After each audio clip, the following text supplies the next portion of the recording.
sábado, uma brasileira que estava na Indonésia fazendo uma subida em volta de um vulcão, ela caiu.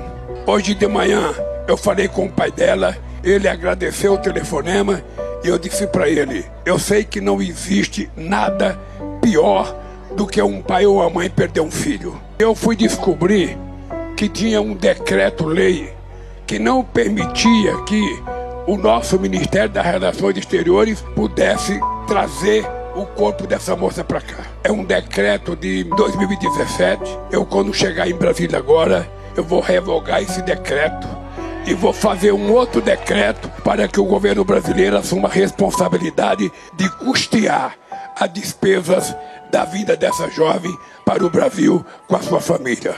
Nós vamos cuidar de todos os brasileiros, esteja ele onde estiver.